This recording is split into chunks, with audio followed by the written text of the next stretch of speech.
Médecin de famille, incontestablement, parce que, bon, je le dis, mais il y a quand même 4 familles dont j'ai soigné 5 générations. C'est pas rien. La désertification médicale s'étend. L'Île-de-France est devenue le plus grand désert médical, hein. 80% des zones d'Île-de-France sont déficitaires. C'est pas que la Creuse. La Creuse n'est pas un désert médical de médecins généralistes, c'est un désert médical de médecins spécialistes. La suppression du numerus clausus portera ses fruits si on redonne de l'attractivité à la médecine libérale dans les 10-12 ans. Parce qu'il faut 10 ans pour former un médecin. Les médecins mettent 1 an ou 2, voire plus, à s'installer. Donc ce qu'il faut, c'est vraiment dérouler le tapis rouge aux jeunes médecins, les inciter à s'installer rapidement, les exonérer par exemple de charges sociales pendant 5 ans qui suivent le diplôme. Si vous exercez cette médecine avec du personnel, avec des locaux corrects, avec des locaux qui permettent d'accueillir et les patients correctement et les internes pour qu'ils découvrent cet exercice de médecine libérale, je peux vous dire, les jeunes, ils vont s'installer.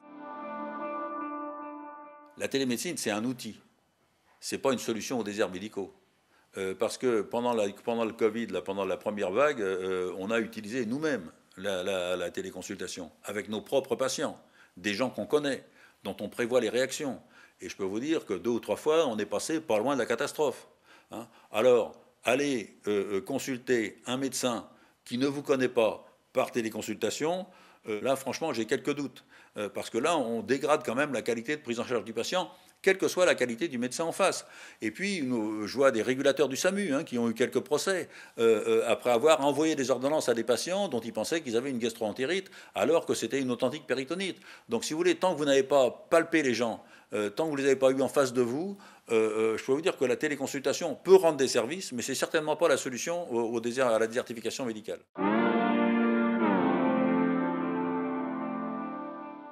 Il faut que l'hôpital se concentre sur l'hôpital. Jean-Marc Ayrault avait dit il ne faut plus que l'hôpital fasse tout ce qui peut être fait en ville. Faisons ça.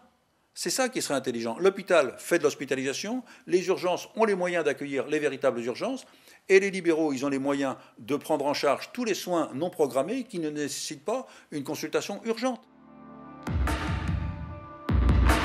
On nous dit que les Français sont trop idiots parce que si on leur met plusieurs numéros, vous savez, les Français, il faut arrêter de les prendre pour des imbéciles. Hein. Si on dit 116, 117, vous avez besoin d'un médecin, vous faites le 116, 117, ils vont le faire. Et si le 116, 117 s'aperçoit que c'est quelque chose de très urgent, il va contacter quelqu'un. C'est un truc qui va fonctionner. Il n'y aura aucun retard dans la prise en charge du patient.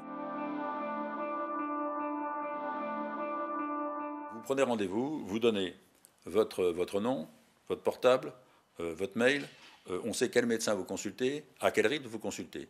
Si vous êtes une femme et vous prenez rendez-vous avec un gynécologue, on vous pose des questions. Est-ce que c'est pour un renouvellement de contraception? Est-ce que c'est pour un frottis? Est-ce que c'est pour une chirurgie? Est-ce que c'est pour un cancer?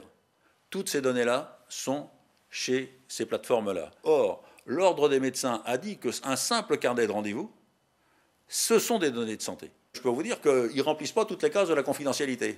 Vous ne soignez pas que la maladie? Non, bien sûr que non. Bien sûr que non. Le plus beau compliment que m'a fait, c'est une copine architecte qui me dit quand on vient chez toi, on ne sait plus pourquoi on est venu. Donc ça, c'est...